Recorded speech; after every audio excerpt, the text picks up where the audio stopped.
할렐루야, 하나님 말씀 안에 거합시다. 성령으로 충만합시다. 오늘 하루도 큐티로 열고 살아계신 하나님의 말씀을 함께 보도록 하겠습니다. 오늘의 말씀은 주를 경유하는 사람이 받는 복.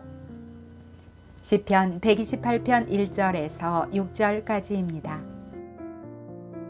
주님을 경외하며 주님의 명에 따라 사는 사람은 그 어느 누구나 복을 받는다. 내 손으로 일한 만큼 내가 먹으니 이것이 복이요 은혜이다. 내 집 안방에 있는 내 아내는 열매를 많이 맺는 포도나무와 같고 내 상에 둘러앉은 내 아이들은 올리브 나무의 묘목과도 같다. 주님을 경유하는 사람은 이와 같이 복을 받는다. 주님께서 시온에서 너에게 복을 내리시기를 빈다. 평생토록 너는 예루살렘이 받은 은총을 보면서 살게 될 것이다. 아들, 딸, 손자, 손녀 보면서 오래오래 살 것이다. 이스라엘의 평화가 깃들기를. 하나님은 우리 모두를 공동체로 부르셨습니다. 가정이 공동체이며 교회가 공동체입니다. 가정이 회복되면 교회가 회복되고 나라와 민족이 회복됩니다. 오늘도 하나님의 말씀으로 우리의 가정이 회복되기를 꿈꿉니다. 오늘 우리 가정에 주신 하나님의 말씀 볼 때에 시편 128편 이 말씀은 가정 회복에 대한 축복의 약속이며 이스라엘 백성들이 성전에 올라갈 때 읽었던 시입니다. 하나님께 예배드리기 위해 성전에 올라가면서 가정에 주시는 회복의 시를 선포하면서 올라갔다는 것입니다. 이 6절밖에 안 되는 짧은 시이지만 모든 가족 구성원을 향해 그리고 교회와 나라를 회복해 하시는 치유의 메시지가 담겨 있습니다. 특별히 하나님은 어떤 인생, 어떤 가정에 축복하십니까? 1절 말씀입니다. 주님을 경외하며 주님의 명예에 따라 사는 사람은 그 어느 누구나 복을 받는다. 주님을 경외하는 자가 복을 받습니다. 여기서 경외라는 단어는 히브리어로 야레입니다. 이 야레는 경외하다는 뜻 이외에도 두려워하다라는 뜻을 갖고 있습니다. 여기서 두려워한다라는 것은 하나님께 대한 부정적인 감정이 아닌 하나님께 대한 존경과 거룩함으로 동행하기 위한 긍정적인 감정을 뜻할 때 사용합니다. 그러므로 주님을 경외하는 가정은 하나님을 존경하고 거룩을 향하고 주님과 함께 동행하는 가정을 의미합니다. 특별히 주를 경외하는 가족 구성원을 향한 하나님의 축복이 있습니다. 먼저 가장에게 주시는 축복입니다. 하나님께서는 가정에 가장을 세우시고 소산의 축복을 허락해 주십니다. 2절의 말씀입니다. 내 손으로 일한 만큼 내가 먹으니 이것이 복이요 은혜이다. 이 말씀은 가정의 생계를 책임지는 가장에게 주신 약속의 말씀입니다. 주를 경외하는 가장의 손이 수고한 대로 열매를 맺게 하신다는 약속입니다.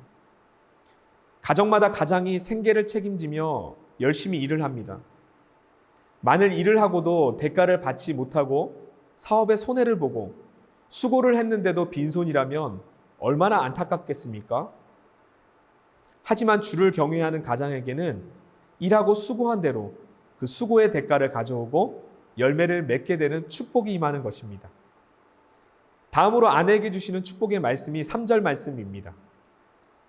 내 집 안방에 있는 내 아내는 열매를 많이 맺는 포도나무 같고 내 상에 둘러앉은 내 아이들은 올리브나무의 묘목과도 같다. 아내를 결실한 포도나무의 열매처럼 회복시킨다는 축복의 말씀입니다. 포도 수확철이 되면 포도가 알알이 박혀서 빈틈이 없을 정도로 풍성한 포도를 보신 적이 있으실 것입니다. 포도 열매는 모든 가족을 소생케 하는 원동력이 됩니다. 아내가 열매를 많이 맺는 포도 같다는 것은 모든 가족에게 회복을 주는 터전이 된다는 뜻입니다. 남편에게도 회복과 소생을 주고 자녀에게도 회복과 소생을 허락합니다.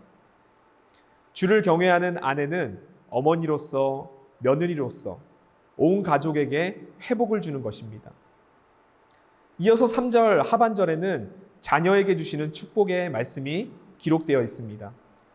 내 상에 둘러앉은 내 아이들은 올리브 나무의 묘목과도 같다.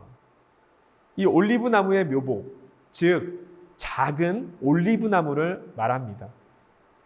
올리브 나무는 고대 히브리 사람들이 가장 귀하게 여기는 나무 중에 하나였습니다. 올리브 나무는 오래된 올리브 나무로부터 나온 새로운 줄기를 가리키는 것으로 신선함, 생명력, 빠른 성장력을 의미합니다.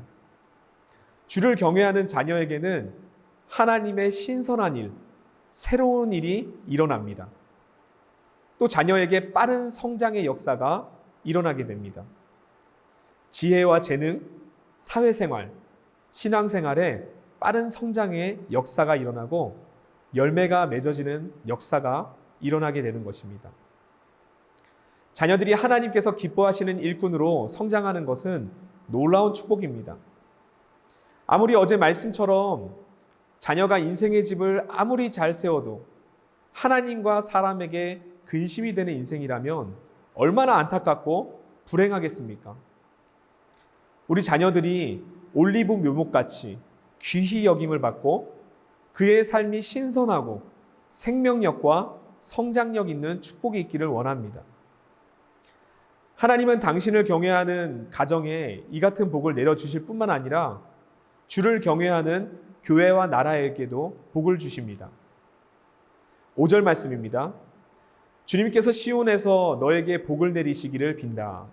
평생토록 너는 예루살렘이 받은 은총을 보면서 살게 될 것이다. 시온은 하나님께서 임재하시는 장소를 상징적으로 말합니다. 예루살렘은 이스라엘 사람들이 거주하던 곳이었습니다.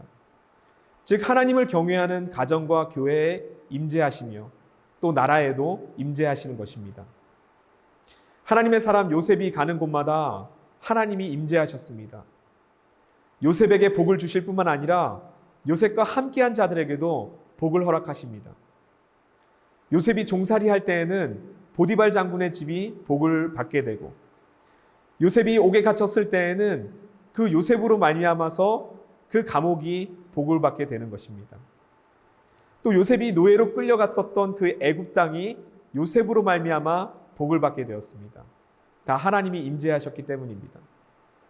오늘 우리가 속한 모든 곳에 주님이 임재하시고 하나님의 복이 임하기를 예수님의 이름으로 간절히 축원합니다.